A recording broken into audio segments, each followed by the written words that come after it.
안녕하세요. 30대 꽃다운 나이에 이혼이란 산을 넘은 여성입니다. 세상에 안 힘든 사람 없다는 거 알지만 그래도 힘들 때면 저는 사연이나 커뮤니티를 꼭 한번 탐방하게 되는 습관이 있어요. 나만 힘든 게 아니라는 걸 확인받고 위로받는 것이 제가 스트레스를 이겨내는 방법이거든요. 그래서 사연을 돌고 돌며 청취하기만 했는데 제가 사연자가 되어볼 줄은 또 몰랐네요. 아마 이번엔 직접적으로 제 처지를 공유하고 동정받고 싶어서 그런가 봅니다. 시간 되시면 제 이야기 한번 듣고 가세요. 저는 한때 결혼 때문에 가슴 벅찼고 한 번도 느껴보지 못했던 행복을 만끽해봤습니다. 평생 홀로 구질구질하게 살 줄 알았던 저를 제 남편이 구제를 해준 셈이나 다름없었는데요. 당시 제 남편은 S전자 기업 사원이었어요. 저는 그냥 닭발집 장사하는 사람이었고요. 제 가게가 남편 기업 주변에 있다 보니 유독 대기업 사람들이 회식 자리로 많이 찾는 곳이었습니다. 가게 규모는 작은 편이었는데 겨우 5테이블 차면 끝이라서 직원은 한 명만 두고 요리랑 서빙 카운터를 같이 운영했어요.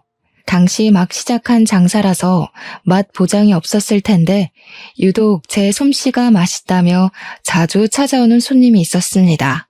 그게 바로 제 남편이었고 남편이 단골로 제 가게를 찾아주는 덕에 굳이 노력하지 않아도 저희는 안면 트고 인사 정도는 나눌 수 있는 사이가 될 수 있었어요.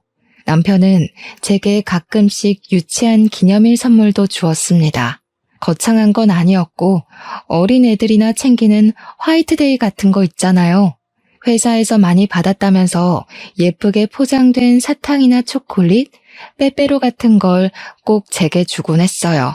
그날마다 회식을 오기도 했고요.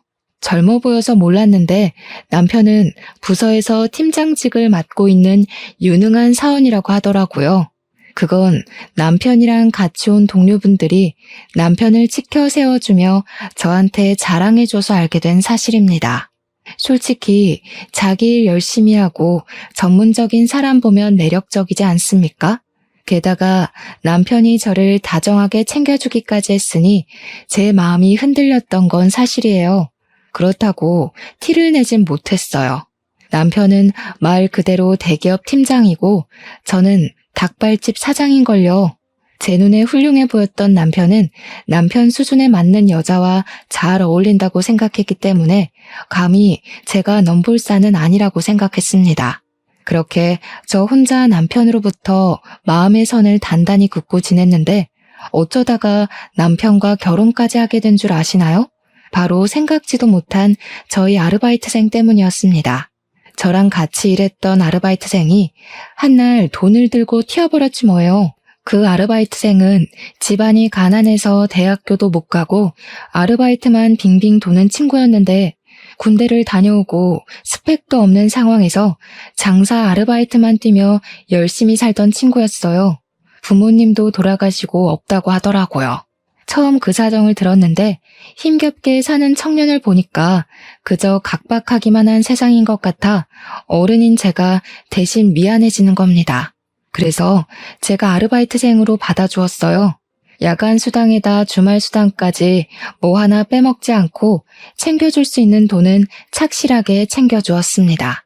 그 친구도 그만큼 손님에게 깍듯하고 제게도 싹싹하게 잘해주더라고요. 그렇게 이모 조카 사이처럼 6개월간 믿고 같이 일했어요. 그런데 남편이 있던 그날 갑자기 돈통에 돈을 들고 튀어버린 거 아니겠습니까? 절대 그럴 아이가 아닌데 근데 신기했던 건 남편이 하필 그 녀석을 눈여겨보고 있었나 보더라고요.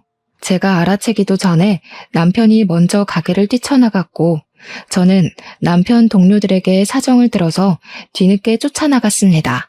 얼마 안 간 지점에서 남편이 그 친구를 힘으로 우악스럽게 결박하고 있더라고요. 남편은 그 친구 욕을 서슴지 않으면서 이런 애들 그냥 봐주면 다음에 똑같은 짓 또 한다며 경찰로 끌고 가려고 했는데 그 순간 저는 그 친구가 울고 있는 걸 보았습니다. 사정이 있어 보였어요. 그래서 제가 되레 남편을 진정시키며 난 괜찮다고 그 친구를 풀어달라 했습니다. 남편은 제 뜻을 이해 못했지만 제 뜻에 따라주었어요. 지금 생각해보니 아마 저를 좋아하고 있던 터라 그랬던 것 같네요. 남편이 손을 놓자마자 그 친구는 우리한테 고맙단 인사도 안 하고 도망을 쳤습니다. 그러자 남편은 또 자기 일처럼 그 친구를 향해 화를 내줬는데 남편은 저더러 그 친구 월급 아직 못 준 거 있으면 절대 주지 말라고 조언까지 했습니다. 당시에는 남편의 그런 마음이 저를 과도하게 걱정해주는 것 같아 얼마나 고마웠는지 몰라요. 남의 일을 그렇게 신경 써주기가 쉽지 않잖아요. 콩깍지가 단단히 쓰였는지 남편이 좀 귀여워 보이기까지 하더라고요. 물론 남편의 감사한 당부를 지켜주진 못했어요. 급여 날에 아르바이트생 통장으로 돈을 입금해줬거든요. 어쨌든 남편에게 감사해서 그날 남편 술자리는 제가 공짜로 해줬고 싸줬어요. 서비스도 내주었고요. 자리가 파했을 때 남편이 끝까지 돈을 주려 했지만 제가 절대 받지 않았는데요. 그러자 남편이 제게 그런 밥을 살 수 있도록 시간을 내달라고 하는 겁니다. 그때부터 저랑 남편의 마음이 같다는 걸 알게 되었고 저희의 인연이 시작되었습니다. 저희는 남편의 청혼으로 만난 지 1년 만에 결혼을 약속하게 됐어요. 근데 제가 청혼을 한 번에 허락한 건 아닙니다. 남편보다 들어오는 수익이 부족했던 저는 모은 돈도 별로 없었어요. 결혼은 같이 하는 거지 누구 하나가 손해보고 시작하면 안 되는 거잖아요. 그래서 청혼을 거절했고 남편에게 돈 좀 모으면 하자고 조심스레 말했습니다. 설마 내가 자기 사정 모르고 프로포즈 했을 것 같아? 내가 다 준비돼 있으니까 그냥 몸만 오라는데도. 정 마음이 안 좋으면 결혼하고 나한테 더 잘해주면 되지.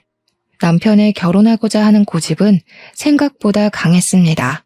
자기는 결혼에 환상이 있다면서 결혼하고 싶은 여자가 생겼고 서로 마음도 확인했는데 왜 돈 때문에 목표를 미뤄야 하는 건지 이해할 수 없다고 했어요. 제가 미안해서 그러는 거라고 하면 남편은 당연히 미안해할 필요 없다고 받아칠 뿐이었습니다. 할 수 없이 저는 남편의 성의를 받기로 했어요. 그렇다고 진짜 몸만 맡길 생각은 없었기에 결혼하고 생활비만큼은 제가 알아서 해보겠다고 제 나름 남편의 성의에 대해 표시를 했어요. 그렇게 앞으로 행복한 미래만 꿈꿀 거라 생각했던 저의 결혼은 생각보다 첫 고비가 빨리 찾아왔습니다. 남편이 갑자기 해고를 당한 거예요. 이제 식구가 된 마당에 얼마나 충격적인 소식입니까?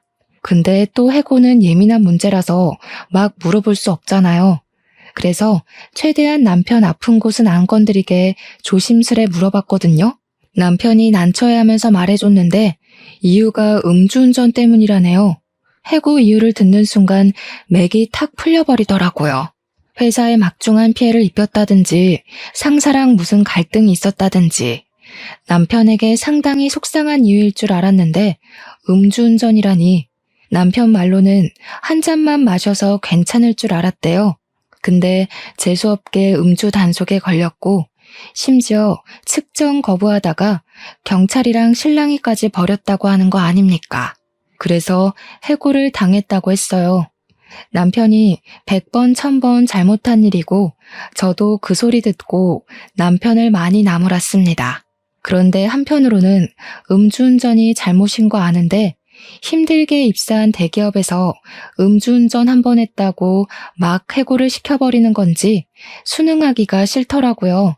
저도 당시엔 심장이 벌렁거려 그런 아니란 생각을 했던 것 같습니다.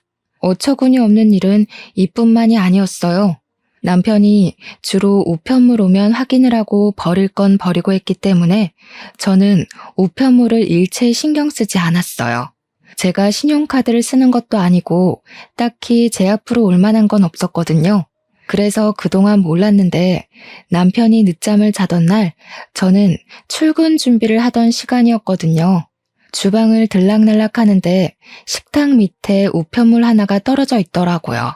보니까 건강보험 자격에 관한 내용이었습니다. 남편이 제 밑으로 건강보험이 이전됐더라고요. 그건 일을 그만뒀을 때 오는 거잖아요.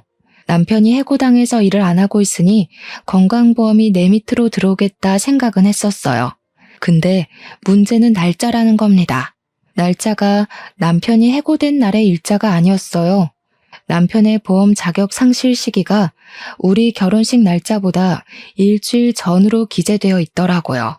이게 어떻게 된 사실인가 싶어서 늦잠 자는 남편을 깨워 추궁을 했어요. 남편은 뭉구적거리며 일어나더니 우편물을 보고는 정신을 번쩍 차렸습니다. 자고 일어나서 그런지 변명을 생각할 정신도 없었나 봐요. 다짜고짜 제 앞에 무릎을 꿇으면서 잘못했다고 사과를 하는 게 아니겠어요? 사실은 남편이 결혼 전에 해고가 된 것이 맞고 자기가 이 사실을 밝히면 제가 결혼을 물을까봐 숨겼다고 하더라고요. 그동안 제가 차려주는 아침을 먹고 일을 나간 것도 출근하는 척이었대요. 어쩐지 다시 생각해보면 남편이 재택근무도 자주 하고 매일 늦잠을 자긴 했었어요. 제가 대기업 사정까진 잘 몰라서 그땐 남편이 그냥 정말로 자유롭게 재택근무를 많이 할 수 있는 좋은 회사를 다니고 있구나, 그렇게만 생각했습니다. 누가 해고당해서 출근하는 척 연기를 하고 있는 줄 알았겠습니까? 그런 거짓말을 할 거란 상상도 못했는걸요. 순간적으로 열이 확 오른 저는 남편에게 끝내 솔직하게 말했어야지 라고 하면서 처음으로 성질을 냈습니다. 남편이 더 기가 죽어서는 고개를 아예 못 들더라고요. 제가 마음이 참 약한 사람이거든요. 화가 나는 건 화가 나는 거고 남편이 주눅 들어있는 모습을 보니까 저한테 말 못하고 혼자 끙끙 앓으며 마음고생한 게 안타까운 거 있죠. 그리고 이미 저는 결혼을 해버렸고 결혼이 장난도 아닌데 결혼한 지 얼마나 됐다고 바로 이혼을 하겠습니까? 그래도 남편이 나쁜 마음으로 제게 숨긴 것은 아닌데다가 저 몰래 새 일자리를 찾고 있었다길래 일단은 한번 봐줬어요. 그렇게 고비를 잘 넘겼다고 생각했습니다. 그리고 다음 날부터 제가 좀 바빠졌어요. 남편이 일을 구하기 전까지는 일단 제 수익으로 저희 살림을 완전히 해결해야 되잖아요.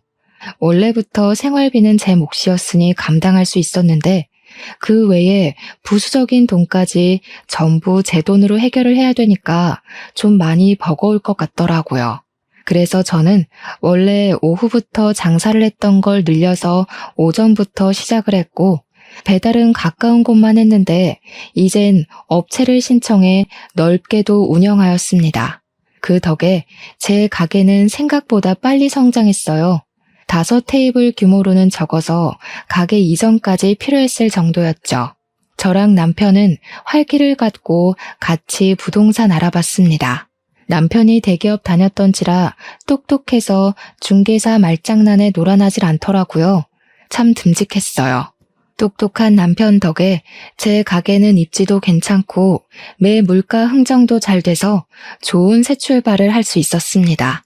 다만 이젠 직원이 무조건 있어야 하는 규모였기 때문에 아르바이트생 면접도 봤어요. 남편이 자기 일 구하기 전까지 제 가게 일을 도와준다고 했거든요. 그래서 아르바이트생 뽑는 것부터 가게에 드릴 물품까지 남편이 꼼꼼하게 확인하고 주도해 주었습니다. 그렇게 시작한 장사는 규모를 참 잘 키웠다고 생각할 만큼 잘 되었어요. 일손 부족했는데 남편의 존재가 특히 제게 도움이 많이 되었습니다. 데뷔를 빨리 했기 때문인지 저희는 남편이 백수인 것에 비해 궁핍은 쉽게 피해갈 수 있었어요. 그건 제가 월급쟁이가 아니었던 덕이 컸을 겁니다. 저는 혹시라도 우리 부부 살아가는 데에 경제적 고충이 따를까봐 일을 쉬지 않고 출근했어요. 하루쯤은 쉬어도 된다는 남편의 걱정에도 불구하고 늘 제가 직접 직원들과 음식들, 손님들까지 정성스레 신경을 썼습니다. 역시 사람은 무리를 하게 되면 병이 나기 마련이더라고요. 한날 아침 일어났는데 몸에 열이 펄펄 난 거 있죠. 아마 일도 바쁜데 이번에 잘해주던 주방 이모가 그만두는 바람에 제가 요리까지 뛰어서 더 병이 난 것 같았어요. 남편이 놀라서 얼른 저를 병원에 데려다 주었고 빨리 주방 일하는 사람부터 뽑으라고 걱정 섞인 잔소리를 했습니다. 오늘은 제발 내 말 좀 들어라. 나는 네 남편이잖아. 너만 내조해? 나도 외조 좀 하자. 내가 가게 봐주는데 뭐가 그렇게 걱정이야. 당신이 그랬잖아. 나 부사장 자격이나 마찬가지라고. 오늘은 무조건 집에서 쉬어. 그래야 앞으로 또 힘내서 일하지. 남편 말이 맞다고 생각했어요. 앞으로를 위해서 굳이 아픈 몸까지 이끌고 나가 저를 혹사시킬 필요는 없다고 봤습니다. 또 부부가 왜 부부겠습니까? 서로 돕고 기대라고 만들어진 관계가 아닙니까? 그렇게 저는 남편 존재의 소중함을 느끼며 그날 하루는 남편에게 가게를 맡겼습니다. 덕분에 오랜만에 쉬었던 저는 고작 하루 쉬었을 뿐인데 배터리가 충전된 느낌이었어요. 출근하면 힘든 건 마찬가지였지만 그래도 다시 기운내서 일할 수 있었습니다. 다 남편 덕분이라고 생각했어요. 그날 고생한 남편을 위해서 제가 지갑도 하나 사주었습니다. 그런데 남편이 제 선물을 받고도 좀 떨떠름해 하더라고요. 저희는 부부니까 표정만 봐도 기분을 눈치챌 수 있잖아요. 남편한테 무슨 안 좋은 일 있냐고 물었거든요.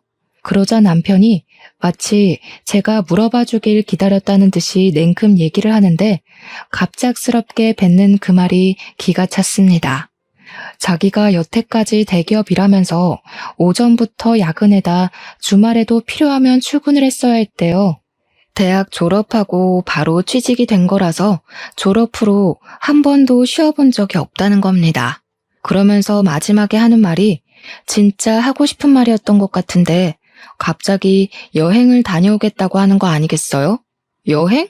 가게는 어쩌고 뜬금없이 여행을 가? 자기 쉬고 싶은 거 알겠는데 지금 우리 가게 사정 알잖아. 주방 이모도 아직 못 구해서 일손 정말 부족해. 솔직히 내가 많이 봐줬잖아. 그리고 가게가 당신 거지 내 거야? 나 진짜 이대로 안 쉬고 평생 일만 하면 우울증 올 것 같아. 딱 한 달만 쉬고 싶어. 나도 가게 시작하면서 한 번도 쉰 적 없어. 누군 안 놀고 싶어서 가게에 붙어 있어? 여행은 무슨 여행이야. 철없는 소리 좀 하지 마. 아, 진짜 너는 꼭 이런 식이더라. 돈돈거리지 좀 마. 사람이 돈 때문에 사냐? 살 만큼만 벌면 되는 거지. 뭐 얼마나 떼부자 되려고. 솔직히 네가 이렇게 돈에 혈안돼 있는 거 볼 때마다 내가 더 숨 막히거든. 제발 사람 좀 살자, 어? 불과 얼마 전까지만 해도 남편은 에너지 방전된 제 건강 상태를 걱정하며 남편 노릇을 톡톡히 해준 사람입니다.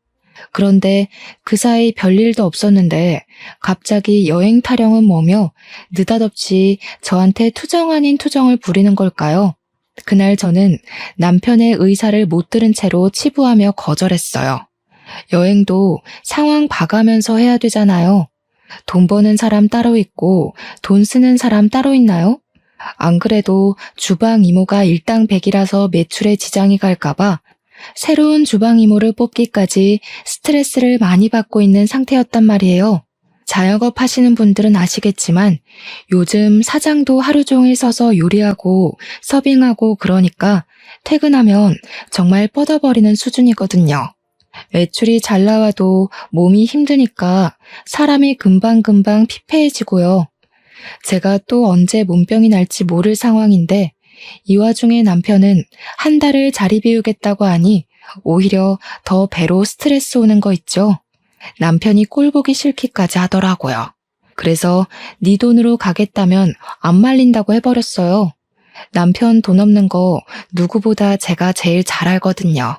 당연히 기본상에서 토라져 있다가 다시 가게 나오겠지 생각했는데 제 판단은 완전히 오산이었습니다.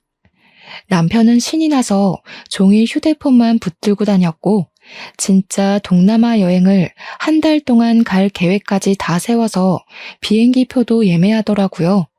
아주 속전속결이었죠. 그 모습을 보는데 얼마나 맥 빠지고 할 말이 없던지 그냥 체념해버렸어요. 저도 남편 없으면 밥은 안 차려줘도 돼서 나름 신경 하나를 덜 수 있는 셈이긴 했거든요. 한 달 동안 옆에서 스트레스 주는 사람 줄었다고 나름 좋게 생각하려 했습니다. 어차피 제 돈도 아니니까요.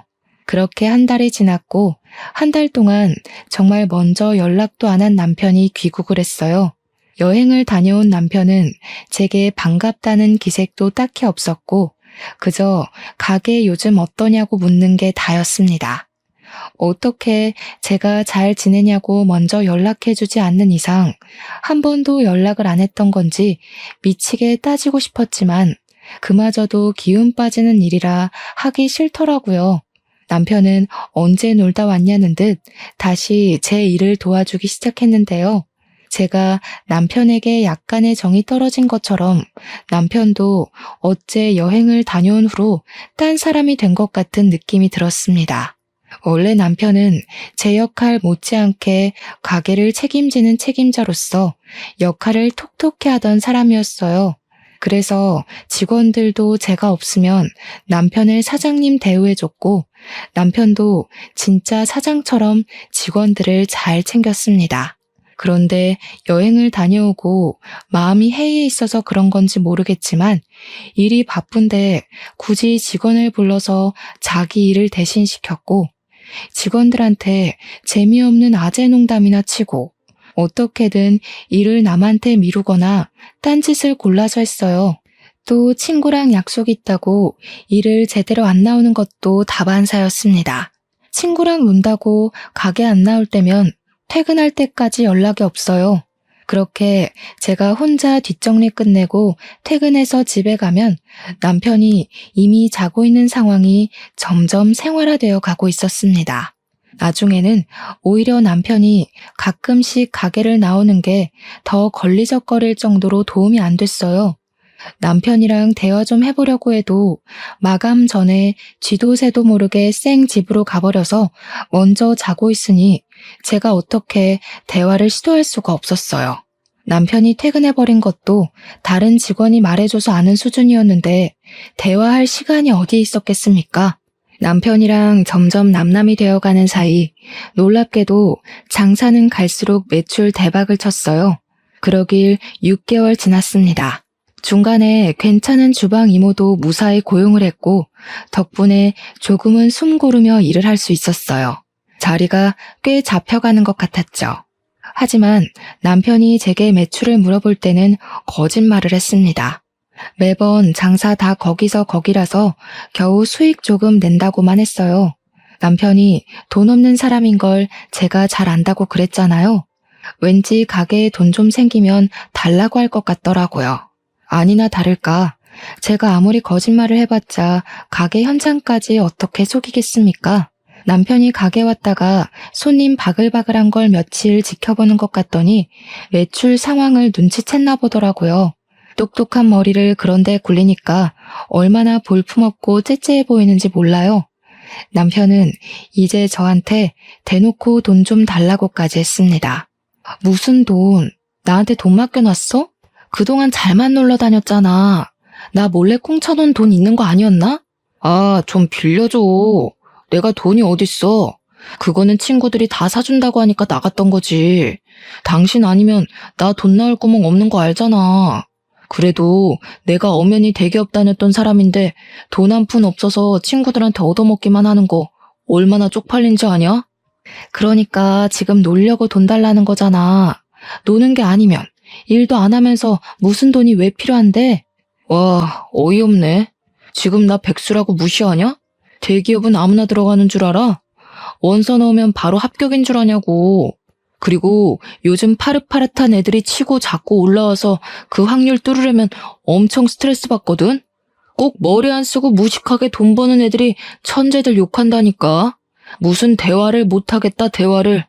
남편은 저더러 백수 문제는 남자 자존심 문제로도 연결된다면서 사과를 요구했습니다.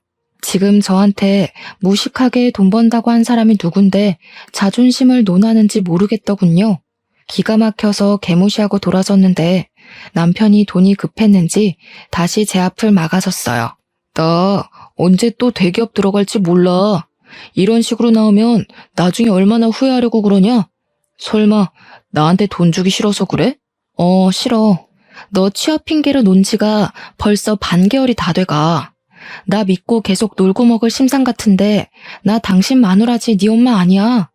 일 안 할 거면 혼자 손가락 빨아야지.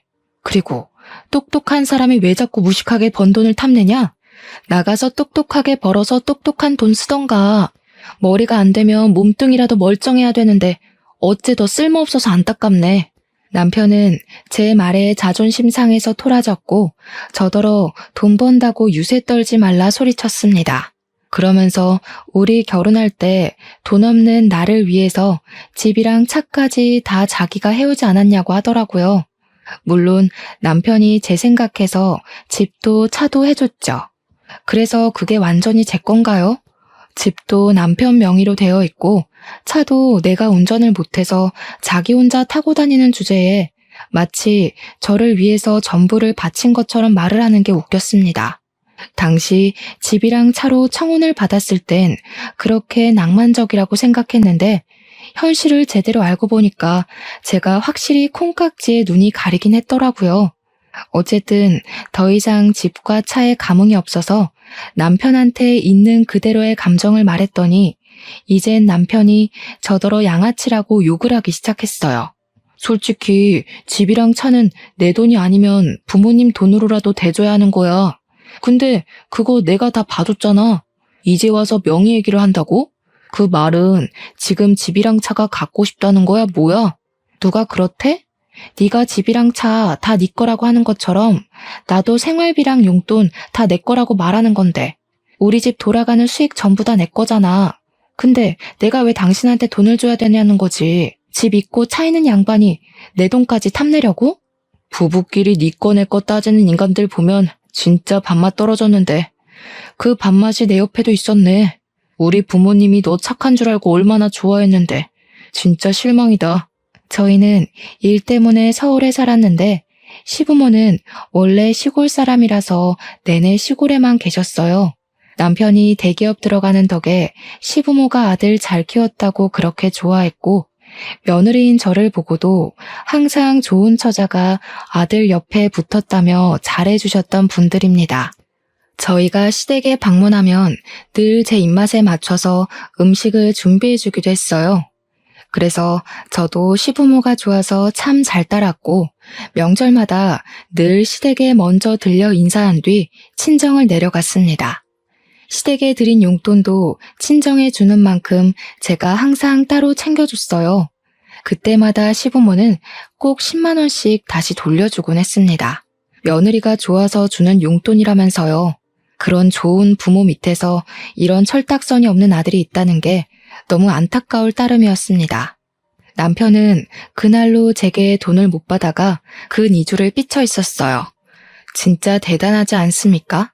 근데 더 대단한 건 토라진 걸 표시라도 하고 싶었는지 자기 집이니까 집주인 마음대로 할 거라고 제 베개랑 여분 이불을 방문 밖에 내놨더라고요.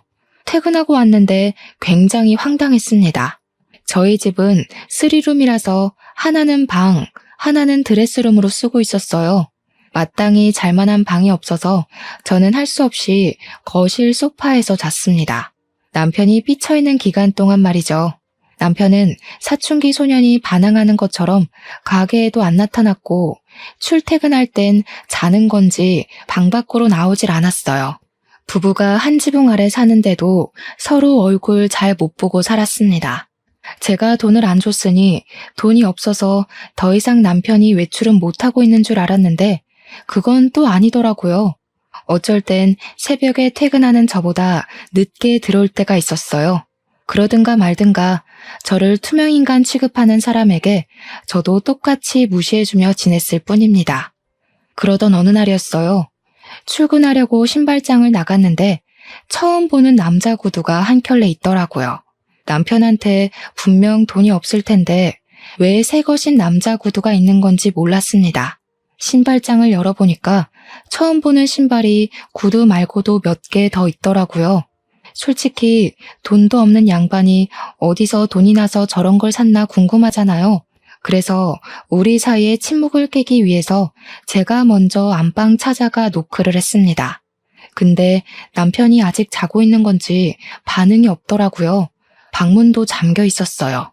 저는 출근 시간 때문에 할 수 없이 추궁은 뒤로 미뤘고 가게로 갔습니다.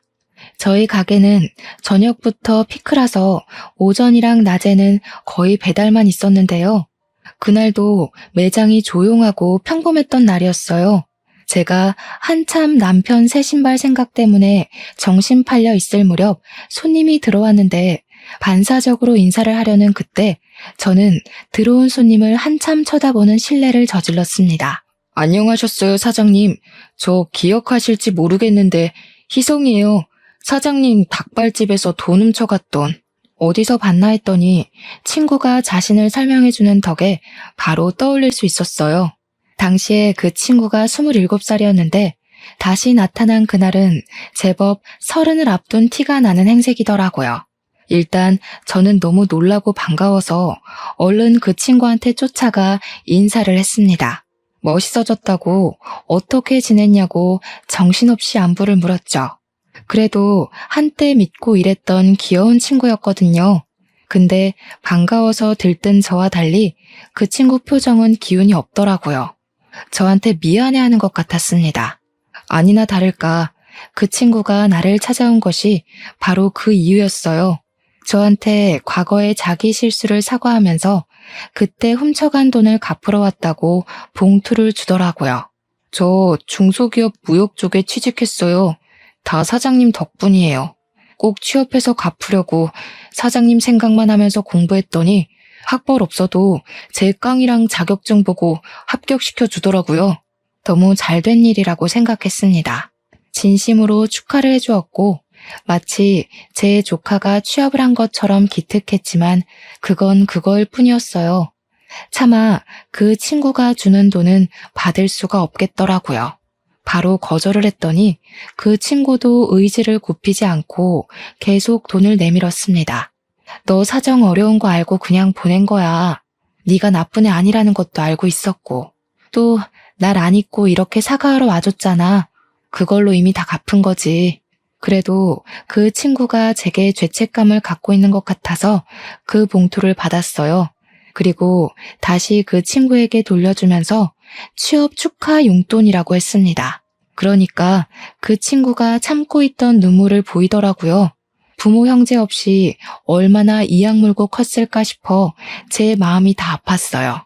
일단 저는 이 기특한 친구에게 밥 한 끼 대접하려고 그 친구를 한쪽에 앉히고 직원들에게 식사 준비를 부탁했습니다. 그리곤 그간의 안부를 나누게 되었는데요. 한참 얘기하다 보니 그날 소매치기 사건까지 얘기하게 돼버렸어요. 자연스레 남편도 언급이 되었죠. 제가 그 친구에게 그때 널 붙잡았던 남자랑 결혼하게 되었다고 했더니 놀랄 줄 알았는데 의외로 무반응이더라고요. 근데 놀랍게도 그 이유가 다 있었어요. 그 친구는 무반응이었던 게 아니라 난감해서 입을 다물고 있었던 것이었습니다. 잠깐 고민하는 것 같더니 저한테 자기 폰을 건네더라고요. 그리곤 뜬금없이 여러 가지 동영상을 보여줬어요. 하지만 그 안의 영상은 전혀 뜬금없는 것이 아니었고 제 인생의 가장 큰 고비로 찾아오게 되었어요. 영상 안에는 남편이 있었습니다. 남편 옆에는 웬 여자가 있었는데 그 여자는 다름 아닌 과거에 저희 가게를 그만둔 주방 이모지 뭡니까? 둘은 사이좋게 팔짱을 끼고 있었고 동영상 끝자락엔 두 사람이 모텔 들어가는 모습이 찍혀 있었습니다. 이미 이것만으로도 저는 남편에게 모든 믿음이 바닥나 버렸어요. 근데 그 친구가 뭘 하나 더 보여주더라고요. 녹음 파일이었는데 들어보니 그 친구는 우리 가게를 처음 온 게 아니었습니다. 하필 제가 아팠던 날 왔던 것 같아요.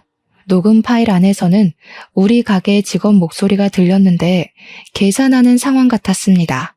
근데 그 친구가 큰 목소리 말고 주변 소음을 집중해서 들어보라고 하더라고요. 그랬더니 놀랍게도 남편 목소리가 겹쳐 들렸어요. 녹음 날짜를 확인했는데 역시나 제가 아팠던 날이 맞았습니다. 저는 진정이 안 되는 심장을 부여잡고 좀 더 녹음 내용을 자세히 들어보았어요. 거기서 완전 기가 막힌 사실을 알게 되었습니다. 남편이 매니저 직원한테 현금 좀 빼가갔다는 말이 들렸고, 매니저는 잔돈이 모자라서 안 된다고 실랑이를 벌이고 있는 중이었어요. 그 친구는 저한테 인사를 하러 온 거였는데, 그때 저는 가게에 없었고 과거에 자기를 붙잡았던 그 남자만 있다는 걸 알았다네요. 그래서 다른 직원한테 조심스레 남편과 저의 관계를 물어본 후에야 부부 사이인 걸 알았다고 했습니다. 그 친구 눈에 남편의 태도나 행실이 불량해 보였나 봐요. 그 친구는 그날 계산하면서 몰래 녹음을 해야 할 것만 같았고, 끝내 현금을 빼간 남편을 몰래 쫓았다고 했습니다. 그렇게 얻어 걸린 게 남편이랑 주방 이모가 모텔 앞에서 만나는 장면이었다고 했어요. 그러니까 남편은 그날 내 가게에서 모텔비를 챙겨 주방 이모랑 놀았던 겁니다. 그 친구한테 이런 모습 보인 게 창피하지만 덕분에 제가 앞으로 어떻게 행동해야 될지 감이 잡혀서 고마웠어요. 보답은 나중에 진정이 되면 다시 만나서 해주기로 했고, 일단 급하게 증거물을 받았습니다. 그렇게 저는 근무 중간에 처음으로 퇴근을 했어요. 제 전화도 안 받는 남편을 속으로 쌍욕하며 바로 집에 갔는데, 미치고 팔짝할 노릇이 저를 기다리고 있더라고요. 마치 저더러 수많은 증거를 갖고 위자료 챙기라고 하늘이 도와주는 듯 했습니다. 제가 집 안에 들어가니 신발장에는 처음 보는 여자 신발이 있었어요. 이미 불륜이란 걸 알고 왔지만 직접 보니까 순간 심장이 덜컥 내려앉더라고요. 그래도 그 흥분감이 저를 더 미치게 만들어줬던 것 같아 오히려 도움이 되었습니다. 집 안으로 더 들어가 보니까 안방에서 웃고 떠드는 소리가 새어나오더라고요. 자기 집이라고 자기 마음대로 여자까지 들이는 남편한테 순간 화가 났습니다. 이럴 거면 마누라라는 게 왜 있는데요? 평생 혼자서 여자 갈아치우며 살다가 고독사 해버리지. 제 눈에 잡힌 이상 저는 일단 그들과 곱게 마주보고 대화하기 싫었습니다. 어떻게든 눈물을 쏙 빼놓고 싶어서 서둘러 주위를 둘러봤고 신발장에 소화기를 발견했어요. 핀을 빼고서 소화기를 들고 가 방문을 열었죠. 둘이 침대 위에서 나란히 누워 휴대폰으로 놀고 있길래 그대로 가서 소화기를 분사해줬습니다. 허우적거리는 둘을 쫓아다니면서 가루범벅으로 만들어버렸어요. 소화기를 난생 처음 써봤는데 그런 식으로 쓰게 될 줄은 상상도 못했네요. 소화기가 또 거의 새 거였던지라 분사력도 좋더라고요. 제가 정신 나간 사람처럼 멈출 생각을 안 했더니 나중에는 보이지도 않는 곳에서 남편이 콜록거리며 쌍욕을 하기 시작했어요. 아씨, 내 눈! 야, 어딨어? 너 오늘 내 손에 죽을 줄 알아. 정신이 나가도 정도껏 나가야지. 뭐 하는 짓이야? 내 돈 훔쳐서 모텔 가는 너만큼 정신 나갔을까? 아무리 바람 피우고 싶어도 그렇지. 어쩜 저렇게 수준 떨어지는 사람을 골랐대? 애 딸린 아줌마가 취향이었니? 그 주방 이모한테는 아들이 하나 있어요. 중학생인가 고등학생이었을 겁니다. 그래서 그 이모 나이가 꽤 많았다는 거예요. 남편보다 무려 10살이나 더 들었죠. 무슨 조합인지는 모르겠던 저는 단지 기가 차서 둘 낯짝을 다시 보기 위해 베란다에 있는 호수를 끌어왔습니다. 둘의 형상이 비치는 곳으로 분사를 했어요. 그랬더니 또 한 번 고함 소리가 온 방 안을 휘저었고 둘은 물이 오는 방향을 겨우 찾아서 방 밖을 빠져나갔습니다. 소화기 가루와 물이 섞여 끈적끈적하게 젖은 꼴들이 웃기더라고요. 그걸 놓치기 아까워 저는 당장 동영상을 찍어줬고 특히 나이에 맞지 않는 옷을 입고 있는 주방 이모 모습을 많이 찍었습니다. 이모, 주제를 알아야지. 저 남자가 진짜 이모 좋아해서 만나주는 거라 생각해요? 저 새끼 거지라서 내 돈 빼가서 이모한테 퍼부은 거일 텐데 제가 대기업 다녔다고 자랑했죠? 그 잘난 대기업 음주 때문에 해고당했어요. 근데 웃긴 건 뭔지 알아요? 음주운전이 한 번이 아니었더라고요. 남편은 이미 음주운전으로 2번의 경고를 더 받은 상태였는데 저를 만나고 또 음주운전 사고가 생긴 거였다고 했어요. 그럼 총 3번이라는 거잖아요. 대기업에선 2번만 음주운전을 해도 해고 위기를 맞는데요. 그런데 부서 팀장이라는 사람이 불량스럽게 음주운전을 3번이나 했으니 해고 당할 만했던 겁니다. 이미 당시 회사 내부에서 인성 쓰레기로 유명했던 일화래요. 오랜만에 제 가게를 방문했던 남편 동료들이 몰랐냐면서 제게 알려줬던 사실이었습니다. 뭔 상관이야. 적어도 너보다는 나를 더 좋아하니까 나한테 남의 돈 훔쳐서라도 퍼줬겠지. 세상 참 긍정적으로 살아서 좋겠어요. 아들한테 큰 도움이 될 것 같네요. 이런 천박한 짓 하고도 아들한테 평생 숨길 수 있을 거라 생각한 건 아니죠? 앞으로 아들은 어쩌나? 엄마 때문에 학교 힘들게 다니겠네. 저는 동영상을 끊고 남편한테 이혼 소송하겠다 통보도 해줬습니다. 너한테 겨우 있는 집이랑 차? 그거 내 거 만들어줘서 고마워. 위자료 받아서 내가 더 좋은 집이랑 좋은 차 살게. 그래도 네 덕분에 나 면허 따겠다. 땡큐. 남편은 얼굴에 이물질을 닦아내면서도 제 말을 듣긴 한 건지 순간 저를 향해 손에 집히는 대로 물건을 던지기 시작했어요.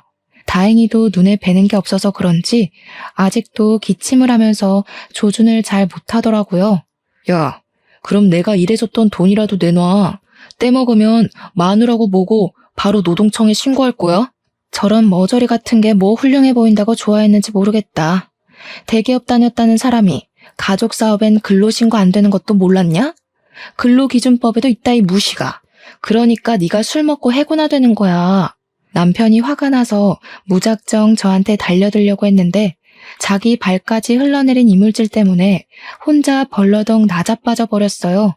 그건 똑같은 불륜이라고 주방 이모마저 미끄러져 비명 지르고 난리더라고요. 제가 자기 아들한테 불륜 사실 밝힌다고 하니까 성급하게 저를 덮치려다가 넘어진 거였어요.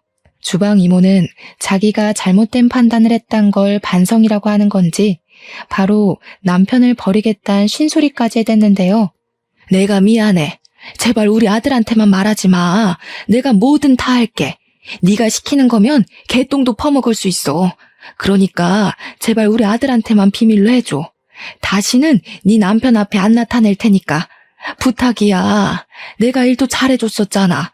우리 집 반찬도 많이 챙겨줬고. 그러니까요. 왜 멍청한 짓을 해서 아들 보기 쪽팔린 짓을 하세요? 그래도 혹시 알아요? 그렇게 절절한 마인드로 아들한테 잘 빌어보면 아들이 눈 감아줄 수도 있잖아요. 진짜 그 정도는 빌어야 천륜 안 끊길 거예요. 그렇게 저는 신혼집 같지도 않은 구렁텅이를 빠져나왔습니다. 동네방네 소문나라고 문까지 열어놓고 나와버렸어요. 그렇잖아도 고맙게 남편이랑 상간녀 둘이서 소리를 고래고래 질러주더라고요. 그렇게 상간녀 소송과 이혼 소송한 걸로 저는 위자료를 받았고 남편은 정말 가진 돈이 없어서 빈털터리가 된 듯했어요. 뭔 상관인가요? 저는 그저 오래간만에 여유가 생겨 친정 부모님에게도 용돈 주고 저 개인적으로 원했던 구조물의 집도 사고 또 진짜로 면허까지 땄습니다. 의지가 될 줄 알았던 남편이 하나 없어졌을 뿐인데 세상 만물들이 다 아름다워 보였어요. 한참 제 시끄럽던 삶도 안정이 돼가고 가게도 제법 유명세를 치렀을 때쯤 상간녀랑 친했던 다른 주방 이모가 슬쩍 상간녀 소식을 말해줬는데요. 상간녀 아들이 지금 사춘기라서 생각보다 더 피 튀기는 싸움 중이라네요. 현재 아들이 성인 되면 자기 엄마 버릴 거라고 난리라 하더라고요.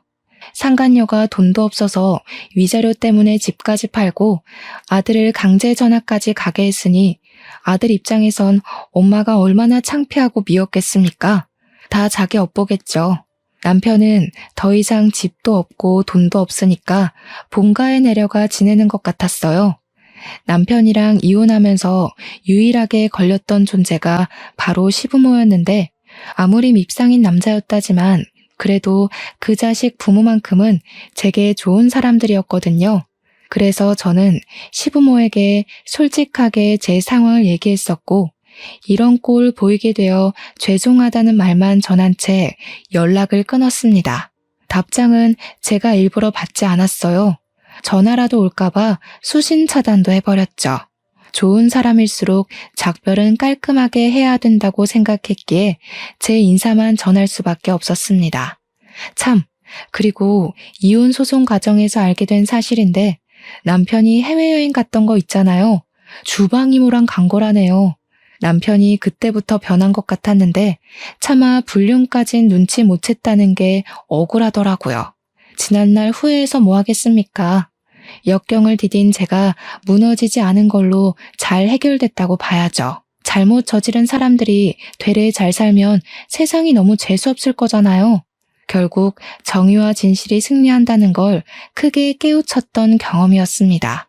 앞으로는 이곳에 사연을 올릴 일 안 생겼으면 좋겠네요. 긴 사연 들어주시느라 고생하셨습니다. 감사합니다.